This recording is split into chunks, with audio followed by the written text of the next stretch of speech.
Welcome back to Inside City Hall. Last Tuesday, New York City held congressional primaries with 4 competitive races in newly drawn districts. There was also a statewide Republican primary for the U.S. Senate.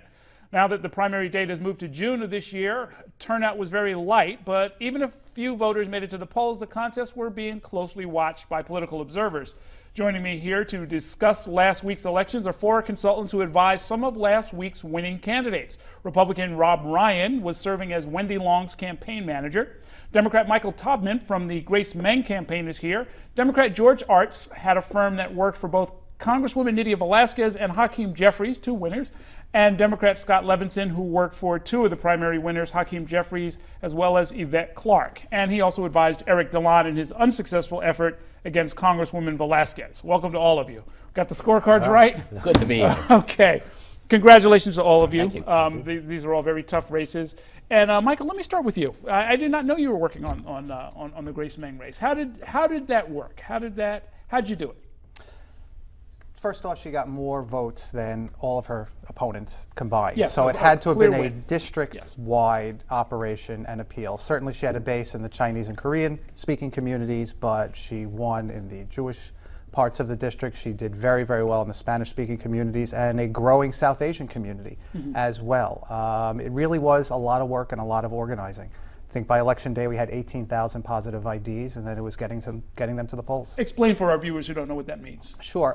Those who indicated they would be voting are likely voters, and then would, if they come out and vote, be voting for Grace. Now, a congressional district has 700,000 people in it. What was the universe of people you called through to find the 18,000 or so that you thought were likely to vote for? Several times that number. It was a lot of work, and door to door.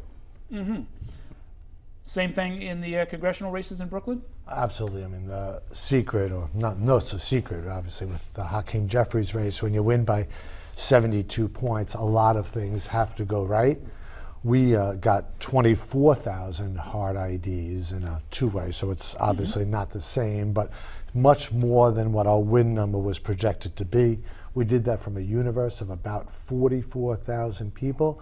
Those IDs came from volunteers, got 12,000, a paid canvas operation got 10,000, labor contributed about 3,000, 3,500 IDs, so a little over 2,400. But what we had working for us with the Jeffries campaign is we had a candidate who embodied what the community was calling for.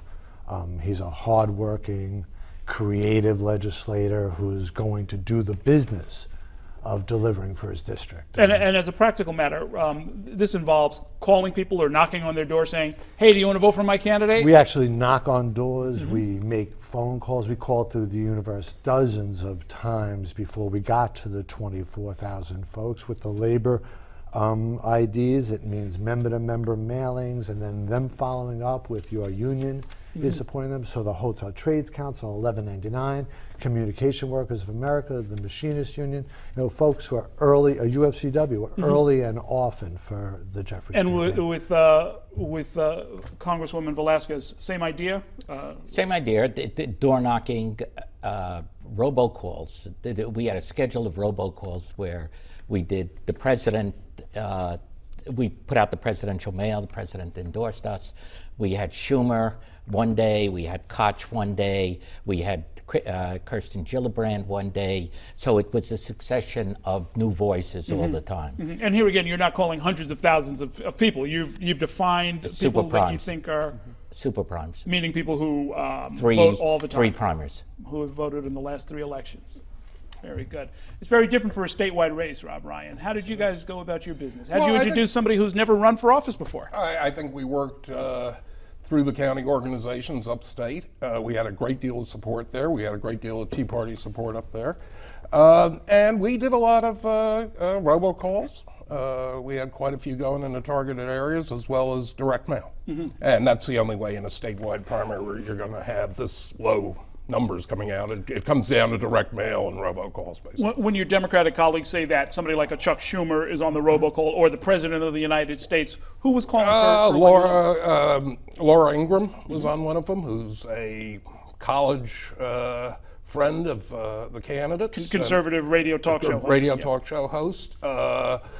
We had a lot of local state senators, assemblymen, county executives. We brought it down. We tried to bring it down to a local level. And with Laura's situation, she's on a lot of stations upstate, so she has a good listener base up there. And these members of the Assembly and the State Senate, they have that kind of credibility? They're part of real organizations? They're people in a small turnout race like this, where the candidate is not that well known. They're sort of the good housekeeping seal of approval to many of the voters, because these are the regular Republicans who turned out for the presidential primary and turn out, probably for the school board election.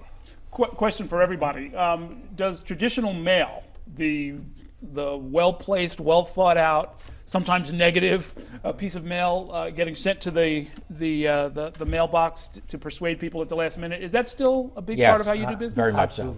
Very much so. With the Jeffries campaign, the robocalls were equally effective, we think, and we were able to hit people with local candidates as well as statewide and national figures. But we mailed out 12 pieces of direct mail. 12 pieces, wow. And I mean, one of the advantages of having more resources than your opponent is you're able to compete in an air war. And that matters, especially when you have low name recognition. And I happen to live in the Maine district, and I'm a triple prime Jewish voter who got 4 pieces of mail from Robert Mittman and nothing from Rory Landsman.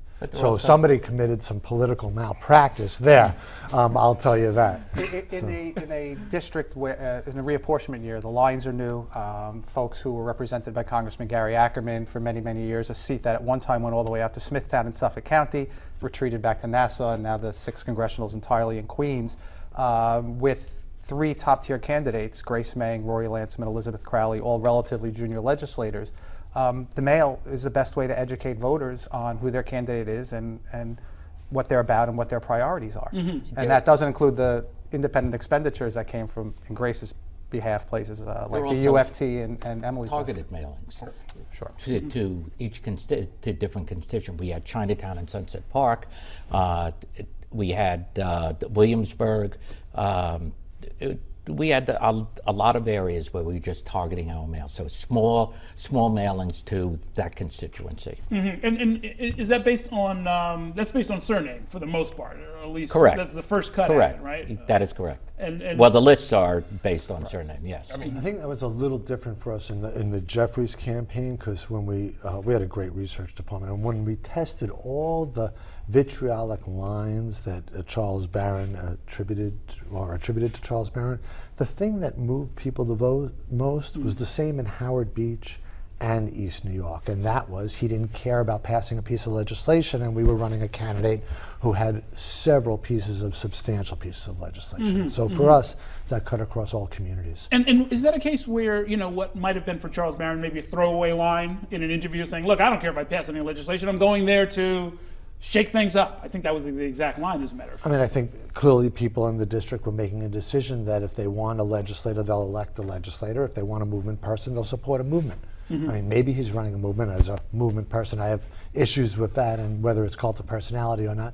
But clearly the legislator and the person the district wanted to elect and send to Washington was someone who was embodied by Hakeem Jeffries. If he said it, he said it. It doesn't matter if he said it. Oh, no, it. I know you guys are in the business of holding people accountable for every stray word out of their mouth. Was there any of that with Wendy Long? I know that she made a big deal out of her opponents, or at least one of them, not taking the tax pledge that she has taken. Right. I think in either party, you bring up issues that are important to your constituency and the people who are going to turn out and vote. And, these are prime Republican voters.